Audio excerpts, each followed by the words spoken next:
El diálogo es la mejor herramienta para enfrentar nuestros desafíos y superar tensiones largamente acumuladas. Vamos a tener la mejor actitud del mundo cuando podamos hacerlo por la vía del diálogo y en forma pacífica. Nosotros vamos a dialogar con todos los que estén disponibles para llevar el camino de la paz. No tengo ninguna confianza, y lo digo abiertamente, en el gobierno del señor Boris. Una zona del país que hace décadas convive con la violencia. Este es un conflicto de narcoterrorismo al estilo de los conflictos que se han dado en la región, Colombia, Nicaragua. Nosotros no definimos nuestra lucha como una lucha de tipo terrorista. La definimos como una lucha absolutamente legítima en todo un plano de integralidad. No es posible, para mi gusto, dialogar con un grupo armado y por un grupo que ha acogido, insisto, el terrorismo como método de acción política. Yo creo que la violencia política en el caso del movimiento mapuche, aunque sea controversial, abrió las puertas para debatir este tema. Un choque de culturas y tradiciones. Ellos fueron un pueblo guerrero. Ellos un pueblo que se dedicó a hacer la guerra, ¿ya? Nunca tuvieron otra preocupación, como en el caso de los incas o los mayas o qué sé yo, que dejaron un legado riquísimo para la humanidad. Los araucanos no dejaron nada. El pueblo mapuche está pidiendo ser considerado como un pueblo sabio, un pueblo que tiene historia organizativa, que tiene propuesta, que tiene modelos de sociedad. Capitales privados y comunidades disputan territorios que para unos son parte de su tradición productiva. Todos los países del mundo están preocupados de cómo fortalecer su agricultura, cómo fortalecer su cultura campesina. Pero hoy día en Chile, ser agricultor o ser guaso es casi ser delincuente. Mientras que para otros la tierra es el pilar de una cultura que sin ella desaparece.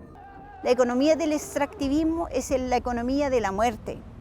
Entonces, ahí hay un llamado profundo ético-moral para los empresarios. La administración saliente de Sebastián Piñera partió propiciando el diálogo, planes de inversión y control del orden público. Pero el gobierno del presidente Piñera por el camino perdió la brújula y en el fondo no se concretó nada de aquello. El tema de la macrozona sur no era un tema para el gobierno del presidente Piñera. Pero sí lo era, ya que el Ministerio de Desarrollo Social, a cargo de Alfredo Moreno, concretó encuentros con comunidades, anticipó cambios a la ley indígena e intentó concretar una consulta para reformar la norma. Lo que más estamos al debe es en el diálogo entre los distintos sectores. El error que se cometió, por ejemplo, con esos diálogos del ministro Moreno, y que son los errores que han cometido todas las otras gobiernos, a mi juicio, es que al no haber veedores internacionales y al no ver una comisión que vaya más allá del gobierno de turno, implica que cualquier error del gobierno de turno va a terminar el diálogo. Lo vamos a mandar, oiga, a poner orden en la Araucanía. Y los errores ocurrieron. El gobierno de Piñera instaló en la zona unidades especiales de carabineros formadas en Colombia, el Comando Jungla, como lo bautizó la prensa. Que se ha preparado y entrenado y capacitado en Chile y en el extranjero para mejorar la eficacia de nuestras policías en el combate contra el terrorismo. ¡Señor presidente! Vale, en el tractor parece.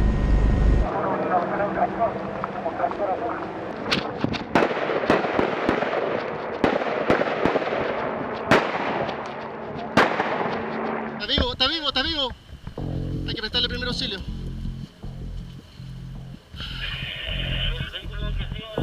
Vamos a la posición. Mi coronel, falleció, ponte 6. No vaya a pasar porque mi pedo, ¿por qué me lo mataron? Tiene hijos, niños chicos, ¿por qué chucha lo hicieron? ¿Por qué lo hicieron, güey? Y eso destruye todas las confianzas y destruye todo el diálogo, ¿no? Y ahí va ese tema de que un error, por otro lado, por así decirlo, de este gobierno genera que ese diálogo se destruya. El asesinato de Camilo Catrillanca fue el punto de inflexión de una estrategia fallida. La violencia nuevamente se impuso en la macrozona. ¡Ay, qué dolor más grande! Y concluyen con una alta militarización inaudita durante la democracia, ¿no? hemos decidido decretar estado de excepción constitucional de emergencia por grave alteración del orden público. Que aquí hay gente cobarde que mata a civiles desarmados. ¿Por qué no se enfrentan con nosotros? Los invito. Desde que terminamos de cosechar hemos tenido 5 o 6 incidentes más o menos complejos. Uno de ellos con balas de grueso calibre, otros con disparos, incendios, etcétera, etcétera. El trabajo de todo un año. Esto no lo va a pagar tan fácil. La familia de Juan de Dios Fuentes es dueña de este campo en la zona de Ercilla desde hace más de 100 años. Viven en uno de los epicentros del conflicto. Ahí. Aquí tenemos otro tiro. Aquí tenemos otro. Otro, ¿ya? Otro. Allí. ¿Ese es el que traspasa? Mire acá. ¿Se ve? Este pasa para el otro lado. Tuvimos que pedir protección policial y el Estado nos proporcionó esa protección permanente día y noche para poder sobrevivir en estas condiciones. Si están los carabineros aquí adentro, por supuesto esto es un tiro que le llega y los mata. ¿Ah? Su testimonio da cuenta de lo que sufren los agricultores. La violencia ayuda a que las posturas se hagan irreconciliables. Voy a defender lo que es mío, porque me asiste la razón y me asiste el derecho, ¿ya? Y lo voy a defender con todas las armas que me entrega la ley. Ahora, si ellos pretenden cambiar las leyes, yo creo que vamos a tener problemas serios en este país. Vamos a volver a tener problemas serios en este país. Y nadie quiere eso. Cuando la derecha está proponiendo estado de sitio, está proponiendo los militares como una solución al conflicto, de alguna manera nos está a nosotros emplazando de que también tenemos que construir una fuerza para anteponer esta realidad. Y esa es absolutamente legítima. Está incluso establecido como derecho internacional que todo pueblo, que todo sector que se siente oprimido tiene el derecho a rebelarse. Las víctimas aumentan por ambos lados en una confrontación que se alarga por demasiados años. Necesitamos una mentalidad distinta con un paradigma diferente. O sea, validando al otro como legítimo otro implica validar las organizaciones sociales y valorar las personas que las mismas comunidades y organizaciones han tenido siempre para dialogar. Es muy interesante en ese ámbito cómo el nuevo Chile, el Chile plural, ¿no?, está emergiendo en personas tal vez más jóvenes y que quieren una sociedad distinta.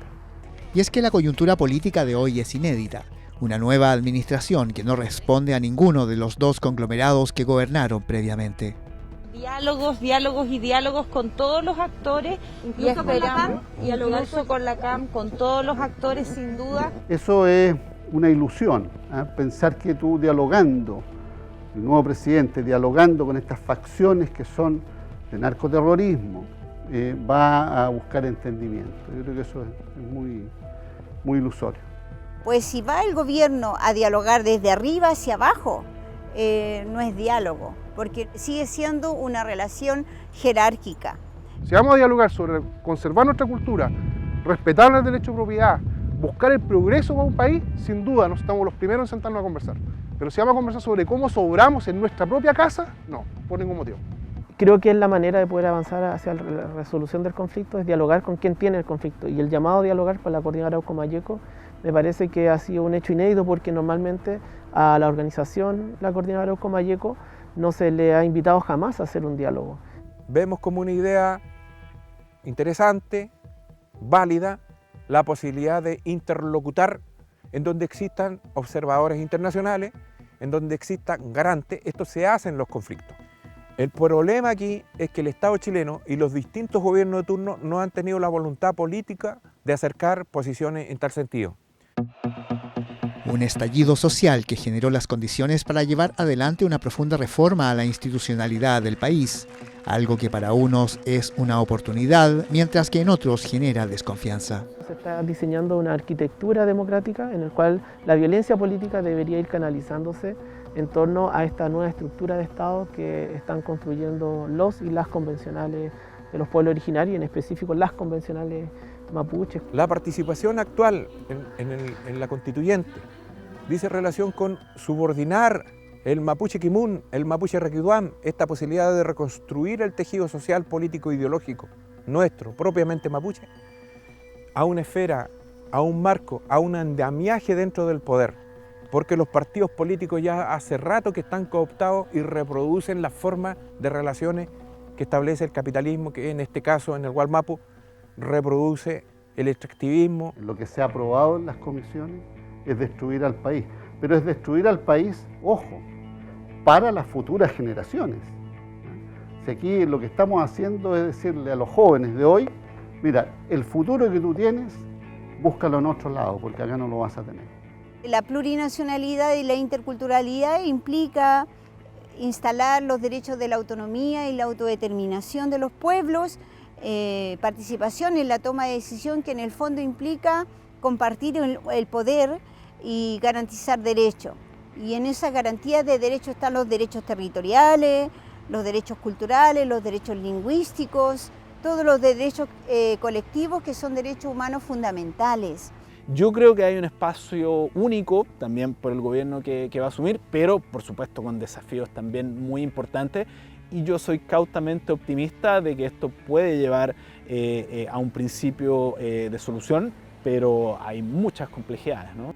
El conflicto en la macrozona sur será una de las prioridades que deberá enfrentar la nueva administración y es uno de los desafíos obligados en sus primeros 100 días al mando de Chile.